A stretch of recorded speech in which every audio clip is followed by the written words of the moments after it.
Welcome to the WWE Podcast, your place for the most passionate wrestling analysis on the web. Just turn Roman heel. What is WWE waiting for? When other wrestling podcasts put you to sleep, you can count on the WWE Podcast to keep you engaged and asking for more. I've been watching wrestling for over 20 years, and that was one of the best matches I've ever seen. This is unlike any other wrestling analysis. So without any further delay, let's get the show started right now.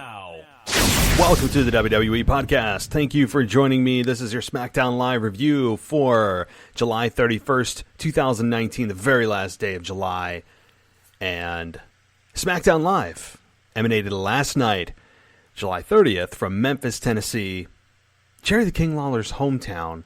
And he held King's Court, and Trish Stratus was his guest. And if you didn't already read the rumor mills, or really accidentally be spoiled by the show from last week, you would have seen Charlotte's interruption coming as absolutely no surprise. And so Charlotte versus Trish is official for SummerSlam. And, I'm going to start there. I want to start there because I think this segment over-delivered for me. If you listened to my show a few weeks ago, you would have, even last week, I believe I covered this topic of Trish possibly facing Charlotte at SummerSlam to keep Trish off the mic, to keep her far, far away from the microphone like she's allergic to it. And the reason for that is she's never been a great talker. And she was exposed greatly, just as Lita was on the mic when they faced Alexa Bliss on the mic, going into a program with her. And it was terrible. It was just awful with her and Mickie James, just demolishing those two. And those two, Lita and Trish, having almost no retort, nothing of substance to come back at the heels with. It was just painful to watch. This past week, I was pleasantly surprised by Trish. She's never been a super energetic promo, never a great A+ go-home promo. From Trish, where her strengths lie is in her quiet anger, in her small inflections in her voice, her body language. That's where Trish thrives, and that's where she thrived this past SmackDown Live last night. I think that they did a very good job. If her lines were scripted and Trish memorized them, I couldn't tell. She did a great job of making them feel as authentic as possible during that exchange with Charlotte. And Charlotte, who's 9 times out of 10 on top of her game, and I don't feel like needs a whole lot of guidance during promos. At least that's my perception over the long haul here, over the large sample size and looking at Charlotte's career as a whole. I don't feel Charlotte has ever really needed somebody to script her promos, and she's more of a bullet point kind of gal. At least that's my perception. And with Trish, I don't think she's as quick-witted and quick on her feet as Charlotte and some of the other women on the roster. So her promo that was written was well written, and I think it was probably the result of Trish sitting down with a writer and creative and saying, hey, Trish, what would you say? Instead of just having a writer tell Trish or what she's going to say, or Vince telling Trish what she's going to say, it felt like it was from Trish, but memorized from Trish, which is totally fine with me. The line about how there would be no trail to blaze if it wasn't for me, and Lita, and Jacqueline, and Ivory, and she named off a couple of others. Like, that was a good line. She felt very confident in her line. She didn't stumble or stutter. That was very good. I want to talk about this segment because I saw it coming. If you guys read the rumor mills again, it was pretty obvious that this was going to happen, and that's fine. I think this match is somewhat of a dream match when you think about it. Beyond the surface of they're both blondes. Okay, we need to get past that. They're both blondes, yes, but they are connected in a much stronger way. And both women are poised and positioned and perceived as the leaders of their generation of women. And Trish when she was the leader of the women back in the early 2000s to mid 2000s, she brought credibility back to the women's division that had all but, as Charlotte said on Tuesday night, had just been models in their underwear, which is true. But Trish and Lita and a few others that actually added credibility and legitimacy and watchability, to be totally frank with you, to that women's division at the time, 15 years ago. She was the face of that division of credibility. She wasn't the Christy Hemis of the world or the Kelly Kellys of the world that were just there for eye candy and early prepubescent boys and teenage boys to go goo-goo and gaga over with their jaws hanging out. And even though, I was part of that exact demographic during that sexualizing of the women's division at the time, I still wasn't into that piece of it. Like, as much as my brain was wired to say, oh my God, look how hot she is, I was still interested in watching a wrestling show for watching the wrestling piece of it. It felt like the women's division back in that time was more of a built-in bathroom break without actually labeling it as a bathroom break. And it was Trish and Lita, again, and many others, that actually added to the watchability of the product to make you actually care about the matches and not just have bra and panties matches, gravy bowl matches, pillow fights, live sex shows with Edge and Lita or whatever it was at one time. It was Lita and Trish who led the pack. So that's Trish's very quick, very brief description of what she meant to her division when she was on top. Charlotte, in the same way, is the leader in many ways, of many fans' eyes, the top of the food chain when it comes to the WWE women. And yes, Becky has the belt, okay? We understand that. Bayley has the Smackdown Women's Championship belt. But it still feels like Charlotte is the top of the food chain. I still feel that way. She's got a presence about her. Her size certainly helps. She's got the lineage. Her last name doesn't hurt. She just has all the credentials to be a Hall of Famer, a shoo-in Hall of Famer. I think she will be. I think Becky will be. I think Asuka will be.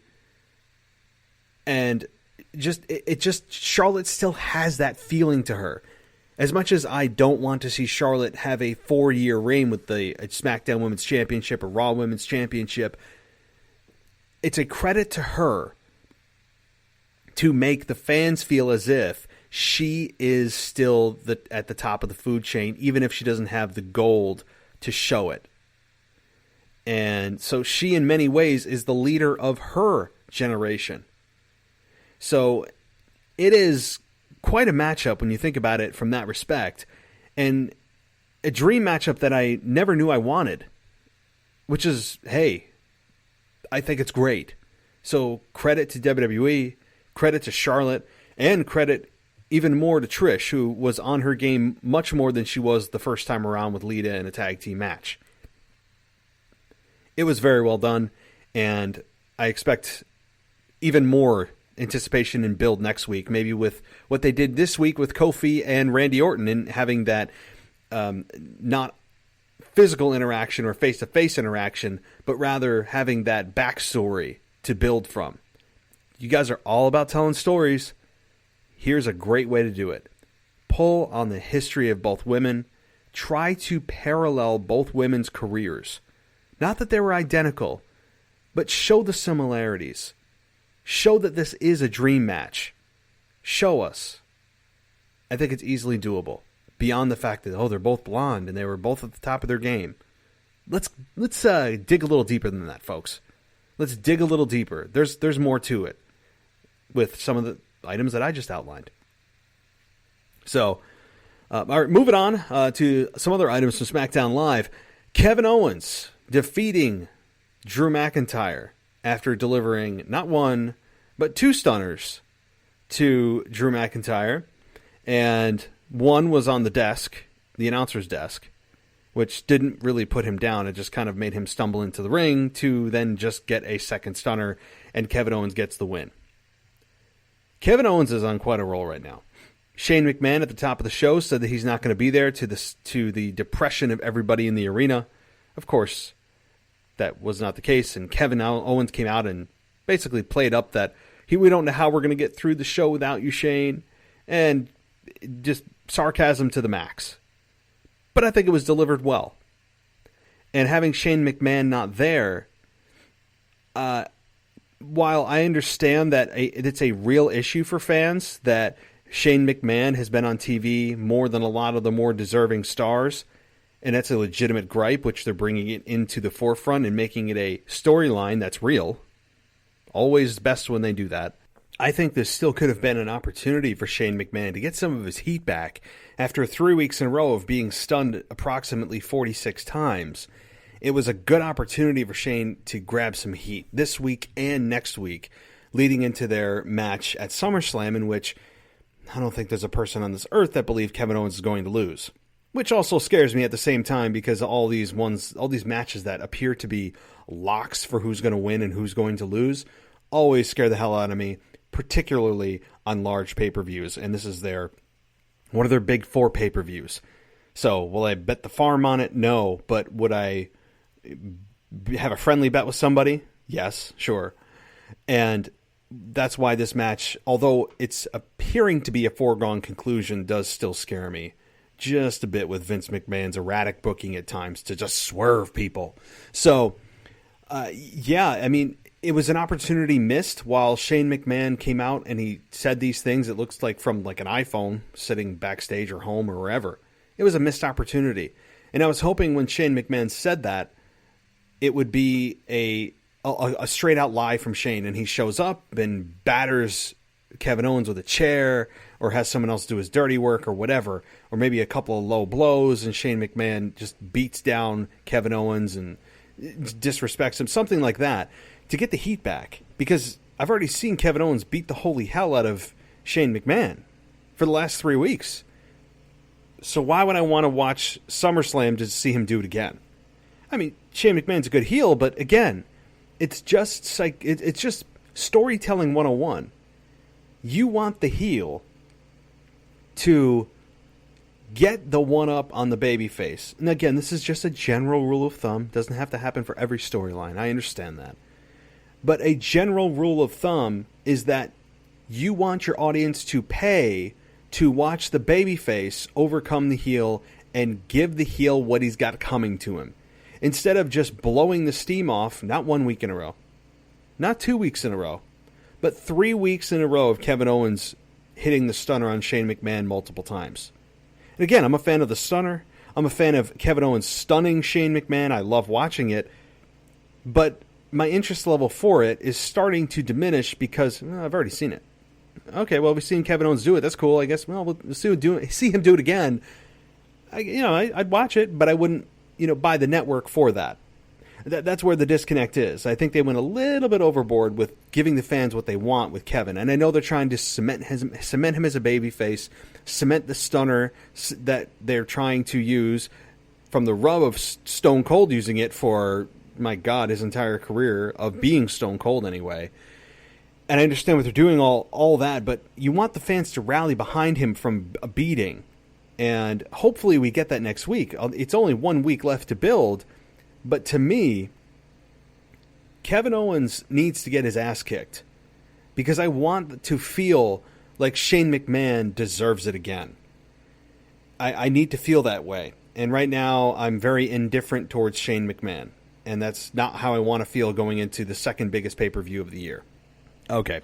But in general, that Drew McIntyre match, man, it's always clear the couple of weeks before a pay-per-view who WWE has in their sights of where the roster lies in terms of pecking order. And when you put Shane McMahon, or you put Kevin Owens against Drew McIntyre, and Kevin Owens wins clean, boy, that's telling. Because Drew McIntyre, since his return, I think has been one of the best heels on the roster. Period. Both brands, if there is even a brand split anymore. I would say the entire company, Drew McIntyre, has the most believable promos. He's right up there with Samoa Joe. He has the look. He has the mean streak. And they just keep blowing it off. Blowing it off. Blowing it off. And having Drew lose the big match. Lose the big match. Whether it's Roman Reigns, now it's Kevin Owens. I mean, I think it's damaging his character to a point where I don't know if they can come back quickly. There's no quick fix for the damage that has been done to Drew McIntyre's credibility at this point. I don't think it's irreparable. It's just not going to be one of those, well, he'll win a couple of weeks in a row and the fans will be back with him and he's believable as this unbeatable heel. I just don't feel that. And again, it could be repaired in probably a couple of months and he could be a legitimate contender and we'll forget all of these losses that he's had over the last few months since WrestleMania, really. But it's going to take some repair, and I don't like seeing Drew McIntyre lose clean because there's so much good that's undone when it happens. Just so much. I just see so much potential in Drew McIntyre. I just love his entire look, and I love to hate him. That's a compliment. That's good heat. That doesn't mean I'm going to cheer him because he's a good heel. No. I would still boo him. I still want to see him get his ass kicked. I just think he's a very good heel. He makes me feel the emotion of anger. That's what heels do. Good heels do. So, okay. Moving on to the next topic from SmackDown Live. And I briefly touched on it earlier. And that's the Randy Orton and Kofi Kingston video. The video package they did. And mostly good here. Of course, you guys know I have some critiques. I can't be real with you guys if I don't give you critiques. I just wanted to let you guys know I don't do critiques to sit here and bitch about the product. I do it because I love the product and I want to see it improve, and here's how you can do it. I don't try to poke holes in every storyline or every flaw in production. But WWE has been around for long enough to know that there are certain silly mistakes that should just not be happening in terms of plot holes and production and camera angles that shouldn't be there that make no sense. They've been in the game long enough that they should be held to a very high standard. And they just either get sloppy or don't care, or just lean on the old notion, wow, we're sports entertainment, we're not wrestling. So it doesn't matter. Fans don't care. They know we're just entertainment. But you guys understand wrestling is the entertainment, right? Yeah, all right. So the good about this promo, the good about this backstage pre-taped video package was Randy Orton saying more than just the three most destructive letters in all of sports entertainment. Although he did end with that, and we all know what they are. I'm not even going to say them because it's said too much. But it was good. We got some context.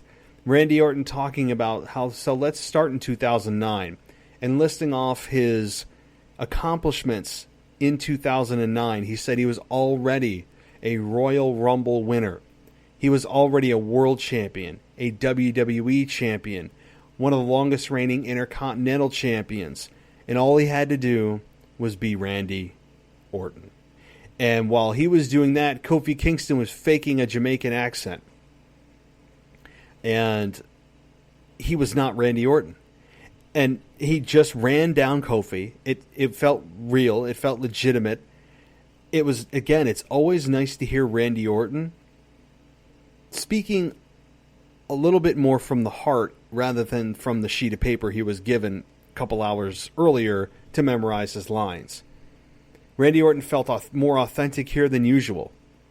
It was good to draw on that backstory. You have 10 years of a backstory. It's just very good to, once in a while, move away from the typical in-ring promo. This particularly helps Brock Lesnar. I believe Randy Orton and Brock Lesnar did this same thing when they met at SummerSlam, where they both had their say individually about the other one, that they went to OVW and they were brought up in 2002 and that their differences stopped there. And we all know what happened in that match, which is still to this day talked about as, did Brock Lesnar purposefully bust open Randy Orton? Was it part of the script or was it not? So that's a fascinating match that maybe I'll dissect someday too. But it's like the Randy Orton special of doing backstage pre-taped video package promos before SummerSlam. I don't know. I'm sure it's just coincidence, but I just somehow drew that parallel in my brain right now. But I'm excited for this program. They both, again, can turn it on when they want to turn it on. And I've said this before. I will say it again. The quality of this match is going to be dependent on two things. It will be dependent on how long they're given in terms of minutes. And more importantly, how driven is Randy Orton? Is Randy Orton going to give us the Randy Orton special? Kind of, well, it's same old Randy. It's like you walk in the restaurant, you know the guy, he's been there so many times, you just say, hey, buddy, you want the usual? It's similar to that. And maybe Randy Orton walks in this restaurant on August 11th, and when they ask him if he wants the usual, he may say, not today. I'm going to try something different. Maybe that's the case. Kind of a weird analogy. I don't know why. I think I'm hungry. I'm talking about restaurants. Maybe that is what Randy does. I know that we all know that Randy Orton and Kofi Kingston are close in real life. Maybe he does have that extra motivation to help Kofi Kingston at this point in his career. Or maybe, again, Randy Orton, who doesn't even have to try to have a good match. So, is it the usual 2.5 to 3 star Randy match? Or do we get a motivated 3.5 to 4 star Randy Orton Kofi Kingston match? That's the question. And how much time is given. But right now, beyond that, beyond the motivation of Randy Orton, my question is, to you guys, are you interested in this program? Do you remember back in 2009? Do you remember the match they were talking about? That was a match that was supposed to propel Kofi Kingston to that next level. And as Kofi said last week on Smackdown Live, it never did. Because he said Randy Orton used his influence to keep him down. Maybe there's a shred of truth in that. Maybe not. Most likely, I would think not, but I wouldn't. Randy Orton is the kind of guy that, yes, it's part of a story, but you actually wouldn't put that past his real life persona. And I don't know, for better or worse. But the one thing, again, I told you guys there's a critique coming here, and that is Kofi Kingston. Immediately following that very good video package that got me much more interested in this program, you have Kofi and Woods and Big E backstage smiling, making jokes, talking about their usual shtick and doing the aww, and Big E does his little thing, and Kofi comes out smiling. Like, in order for me to care about this program on both ends, I need Kofi to care. And we got a much more serious Kofi last week, I get that. But if you just watched everything that Randy Orton said about you, are you really going to stand there and want to play, have fun in games? I mean, the New Day destroyed commentary last week. They absolutely killed it, and I don't mean that in a good way. I'm saying they hurt commentary in a big way. Being lighthearted at times, they needed to be serious. I just don't like the New Day on commentary in general. They are too goofy and wacky and zany and sarcastic when they don't need to be, because it's all about getting themselves over, when they should be worried about actually trying to legitimize what's going on inside the ring. It's almost as if they're mocking their own sport when they're on the commentary booth. It's bizarre. But for Kofi to just come out there and do that, and we get a shot backstage of him just pretending like nothing happened. Come on. You just had your opponent bury you for a 3 or 4 minute video package. You've got nothing to say? Beyond jokes?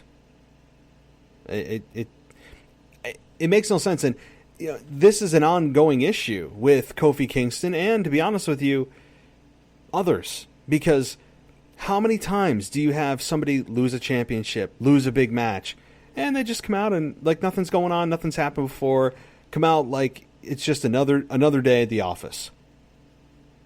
It can't be. How can it be? We're all supposed to believe this is your dream to be in WWE. It's your childhood dream to be in WWE. Oh my God. WWE's the end-all, be-all. It is heaven on earth. And I get here, and then I lose a big match, but oh, shucks, it's okay. I'm back out here for the next night. I have a short memory. I mean, come on.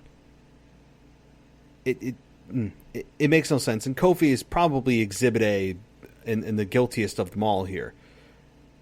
But, all right. Moving on down the line here. Talk a little bit about this Bayley Ember Moon relationship. Now, Ember Moon ended up losing to Alexa Bliss this past Tuesday night on SmackDown Live. Relatively cleanly, if I might add. Finally, Alexa Bliss gets a victory with Twisted Bliss. When's the last time that happened? So it was nice to see Alexa Bliss get a victory and get her career and her win-loss record back on track. Good. Yay. And yes, we all know that eventually Nikki Cross and Alexa will split. We all know. But until that happens, this duo I'm enjoying. I think they have good chemistry. I think that these two have more to do than they've done already. So would I put the split at SummerSlam? I probably wouldn't. I'd actually string this out a little longer if they were going to play it at SummerSlam. I wouldn't keep them till the end of the year. Maybe till, I don't know, the October pay-per-view. Believe it's Hell in a Cell or whatever gimmicky thing they have. I wouldn't go too much longer, but another month to 2 months is feasible. And then have Alexa turn on Nikki or Nikki turn on Alexa, whatever. Who wants to play what role? Maybe it'll be Nikki turning on Alexa.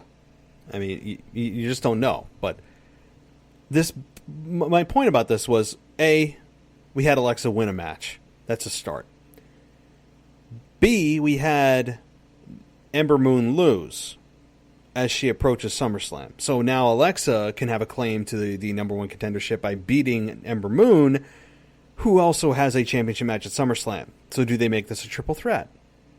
Or a fatal four-way? I could see WWE doing that, because now Alexa has a claim to the number one contendership.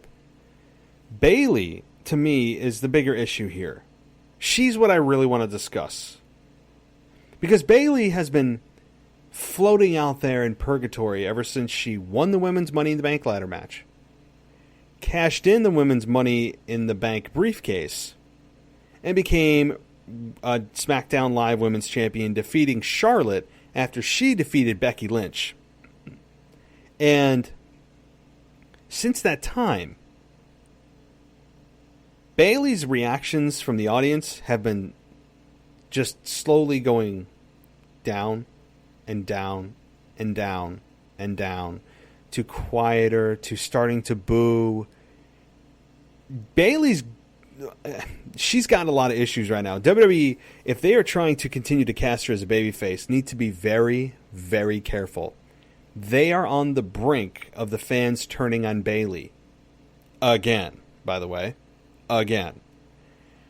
I don't know if you're going to put your finger on something, I don't know if it's the fans who are just tired of the act, tired of the side ponytail, of trying to relate to the young girls of, oh, look at, hey, you have someone to look up to. I can put my hair to the side too and make me younger. I'm just like you. I mean, I don't know. I think that has a little bit to do with it. She said she's done with hugs, and yet her LED board for weeks and weeks and weeks has still said and does still say, I'm a hugger. So, well, which one are you, Bayley? Really? She still has the Bayley buddies. Okay, I feel like I'm at a used car dealership every time I see those. I can't connect with the Bayley character. From this shy little girl that was in NXT, the little engine that could became the big engine that thought she could. And Bayley's got a little bit too much confidence right now. I think she could be a good heel, to be totally honest with you. I think turning Bayley heel would be the right thing for her career. Because Right now, this main roster version of Bayley is all but endearing and all but inspiring. She is right now the epitome of a babyface trying to cling on for dear life and trying to just scrape on and hold on to every cheer. Her reactions are getting worse and worse and worse. And again, I'm a fan of Bayley. I mean, when I'm being critical here, it's because I just think Bayley's miscast. I think that the welcome of her being a babyface has worn out its welcome. And if WWE thought that just, shocking everybody, shocking the world, and having her win the Money in the Bank women's briefcase, and then cash it in that same night and become SmackDown Live Women's Champion would be the end-all, cure-all, well, it got people's attention. Most anybody I spoke to before and during that week did not predict Bayley to do either. So yes, it was a shock, and I think some fans were hopeful that, hey, this is the revitalization that her career needed. But here's the thing. This is just an age-old adage that I believe in firmly. The belt doesn't make the person makes the belt. And with that thinking, that short-term shock thinking, it was, let's put the belt on Bayley. It'll make her relevant. It'll get the fans behind her. Nobody sees it coming. Okay, you won the nobody saw it coming battle. But did you really win the it's going to change Bayley's character and the fans are going to rally behind her long-term thinking? No. Because Bayley is essentially the same kind of overconfident, almost condescending at times, character. And I just think at this point they probably should turn her heel. It would be a hell of an experiment. A hell of an experiment to see Bayley, when you think about what she was in NXT, to see her heel. That would be I would love to see it. Do I think it's going to happen? Probably not. She does have a very solid young girl following that all put their ponytails the same way Bayley does. But as a grown-ass man, I just can't relate with this wannabe little girl that's in a grown woman's body and is overconfident for no particular reason. It's hard for me to relate to that character. And her promos also kind of reflect that as well, as kind of an arrogance. But I don't need that from Bayley. But as a heel, go for it. But again, on SmackDown Live, Bayley ends up giving Ember Moon the Bayley to Belly as a payback for last week when Ember Moon gave Bayley the Eclipse. So, as Bayley said when she was going up the ramp, now we're even Steven. Who says that, by the way? Even Steven. Oh, boy. I mean, that's I think I might have said that the last time in 5th grade.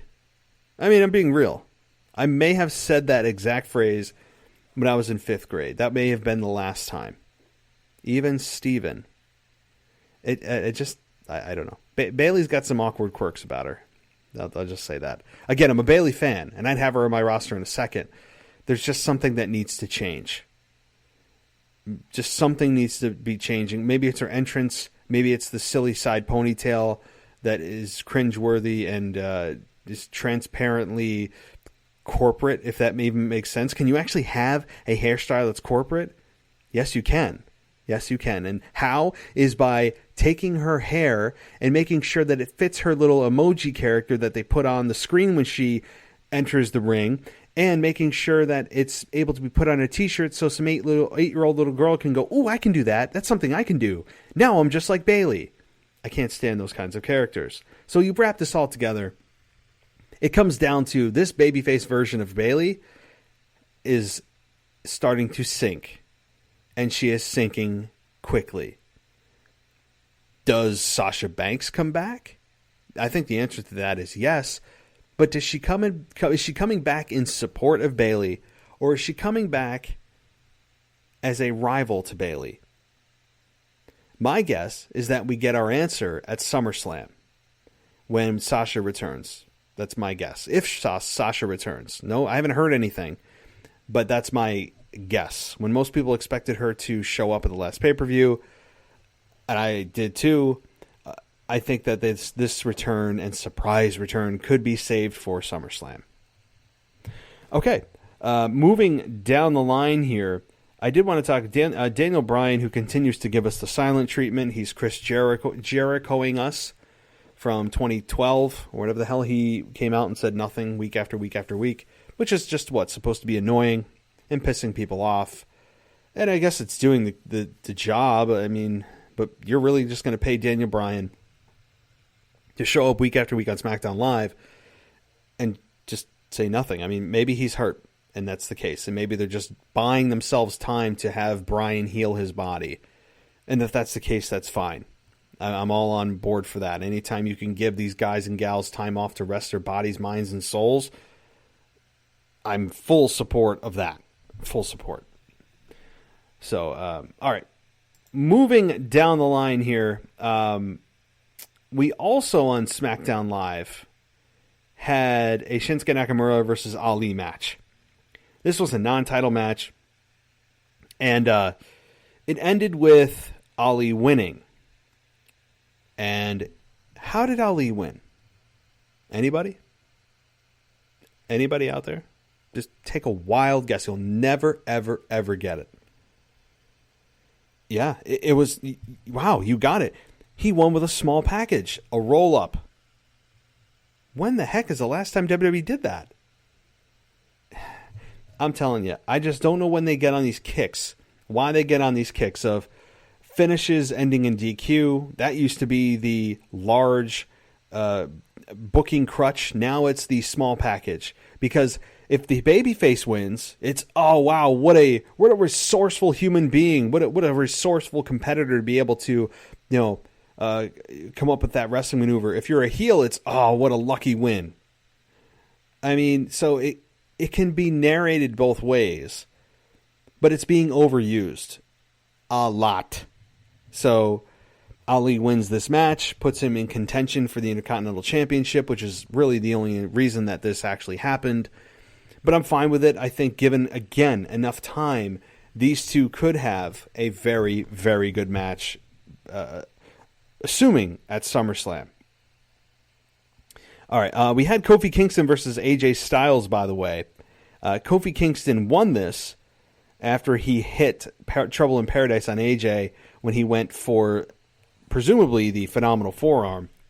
And Big E and Woods dropped Gallows and Anderson at ringside. So once again, we got a Kofi Kingston win, who continues to ride this wave of win after win after win after win after win.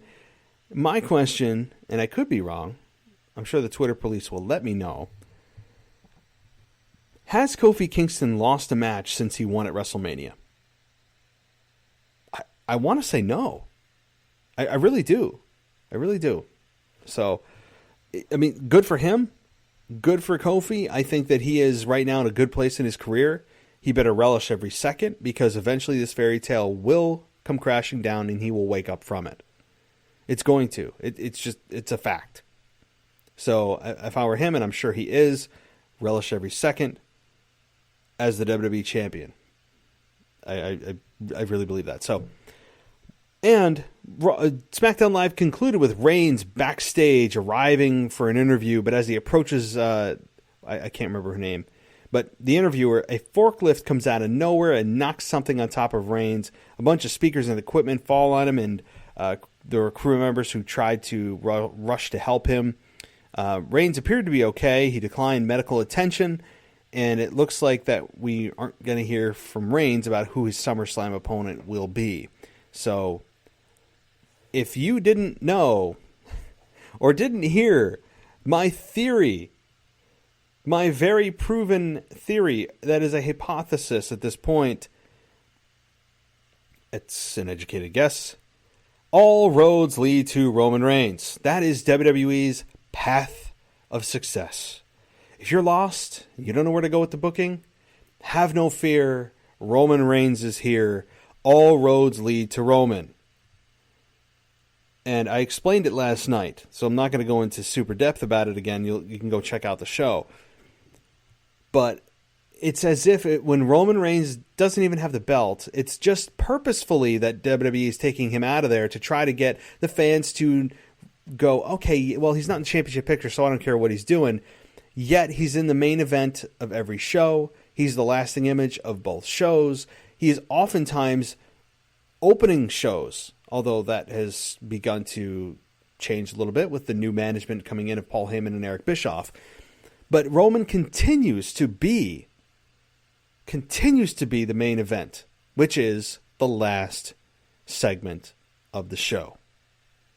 So don't give me that Roman Reigns isn't being shoved down our throats, because he is in a different way. Nonetheless, with that out of the way, we have a mystery attacker for Roman Reigns. Many people suspected Samoa Joe. I don't think it is. 2 reasons. One, we've already seen Joe call out Reigns, and Reigns has put him down on his back clean. Roman has stood tall against Joe. And we've already seen the payoff, just as we've already seen the payoff of Shane and Kevin Owens. And number 2, Roman Reigns, in Vince's eyes, needs a bigger opponent. So who is the one that actually dropped that equipment on Roman Reigns? Who could it be? I really don't have too many guesses. I'm throwing it to you guys. Tweet me at the WWE Podcast or send me an email at realwwepodcast@gmail.com. Let me know who you guys think and believe is the mystery attacker for Roman Reigns. It was an interesting way to end the show, but it just was, Roman's got to end the show, of course. He may not be the champion, but he's closing every show, so it's still WWE sending a message. Oh, don't worry, they'll send a statement next. Because if it's not a statement, it's a message to me. It's, God. Oh, God almighty. All right.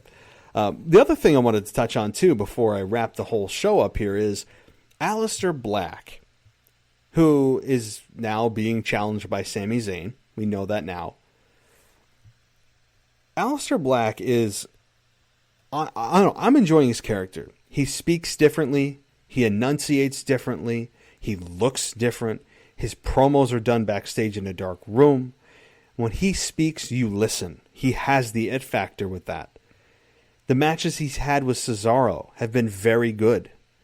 And now, is this WWE turning him babyface because he's going to be facing Sami Zayn, who is arguably a hotter heel? A more hated heel, I should say. Is that what this is? I think, unfortunately, this is just another L in the loss column for Sami Zayn, who is the next sacrificial pig up, or sacrificial lamb, pick your animal. He is the next sacrificial lamb for the ascent of Aleister Black. I don't know why it needs to be Sami Zayn. Both are technically heels. Sami needs a win in the worst way, and he's not going to get it up against a up-and-coming rising star. It's just not going to happen. I miss him being the critic of the critics coming out. I don't know what the electric chair segment was a month or 2 or 3 months ago, whatever that was. I miss him interacting with the fans and coming out and ripping us a new one. That's what I loved. He's the critic of the critics, so be the critic of the critics. I miss it. And Sami Zayn is very good on the mic, very good in the ring, underutilized to the max, and has so much potential, but right now he is on a hell of a losing streak. I think the only match he's won since he's returned has been the tag team match he had with Kevin Owens I can't remember what pay-per-view it was. It might have been Money in the Bank, and they ended up winning. That's it. That's it, guys. Kevin Owens or Sami Zayn has not won a match since then. Really, it's scary, but it's true. I'm pretty sure on that one. All right, so that was SmackDown Live as a whole. As a whole, I think it was a very good show. Trish showed up to play. Roman Reigns has a mystery attacker, which we haven't seen that kind of a storyline in a while, which is nice. It adds intrigue. Anytime there's more questions than answers, and it leaves you wanting to know more, the show did its job. Certainly being 2 hours helps, but the flow of the show felt very natural. It didn't feel forced. It was I think, a well-paced show. There was a lot of wrestling on the show. I like that. You had stars that normally aren't featured. Ali made his return. Sami Zayn stepping up to Aleister Black. Trish, again, she was very good. They set up that match for SummerSlam, and Kevin Owens continues his stunning ways, although I would look to see him get his ass beat down bad next week, which would make sense because, again, it's about building business. You're a business. You're not a charity. The best way to build business is to want to have fans want to pay to see your adversary get their ass handed to them. So I don't think that's a business model that is lost on anybody in WWE, but sometimes the obvious needs to be stated. It needs to be reminded. So, okay. Well, guys, thank you for joining me. I mean, it's always a blast to be here. And if you want to support the show, a couple of ways to do it, by the way. One, absolutely free. A couple of free ways. Really free ways if you're like, oh, he's looking for my money. No, I'm not. Actually, I'm looking for you to support the show. And how do you do that? You can just give me a quick 5-star rating and review on Apple Podcasts. Real easy. I'm not begging for it. Just if you have a moment, please do that. You can also head on over to my website at wwepodcast.com. On there, every show's there. And if you click on the Support the Show tab, there's an Amazon link there. In that Amazon link, all you got to do is click it. What does that do? It attaches anything you buy to the show. This doesn't add anything extra to your order. It doesn't cost you any more money. All it does is tell Amazon, hey, I went through the WWE podcast to make this sale. I'm going to give WWE podcast a percentage of the sale. That's it. Doesn't cost you anything extra, and it's a super easy way and quick way to help the show. So just head on over to the Support the Show tab and click on the Amazon banner. It's right there, and it'll bring you right to the Amazon site, and you do your shopping as normal. It's super easy, and I know that some of you have done it, and I really, really do appreciate it. So thank you so much for that. And again, we'll be working on an NXT podcast. I'm considering, there's a key word, considering doing an AEW podcast come this fall. I understand the name of this show is the WWE podcast. I get that. This isn't just the pro wrestling podcast, which would cover any brand of wrestling. But at the same time, I think it'd be smart business to possibly go that route. Maybe we look at an AEW podcast. So if that's the case, and you are still with me here, if you're interested in doing an AEW review podcast come this fall, when AEW debuts on TV and they have pay-per-views still ongoing, if you're interested in being a host of your own AEW podcast, and it would just be under the WWE podcast umbrella, but you could host your own show, give your thoughts, you can bring on your own co-hosts, let me know. Shoot me an email at realwwepodcast@gmail.com, or again, or on Twitter at the WWE Podcast. I'd love to talk with you a little bit more and see if it's something that maybe we can come to terms on and get that show on the road for this feed. But again, it's just something in talk. But I am going to be, in the near future, getting an NXT podcast that's not going to be featuring me in any capacity. It's a completely new co-host that can do whatever the heck that they want to do, and so I think that'll be a good thing too. And so that's it. That's it, guys. Tomorrow, again, don't forget, I'll be back with my co-host, and we will be discussing everything that is this week in WWE. You're not going to want to miss this one as we creep closer to SummerSlam, which is just under 2 weeks away. So, guys, thank you so much for listening, and as always, I'll talk to you next time.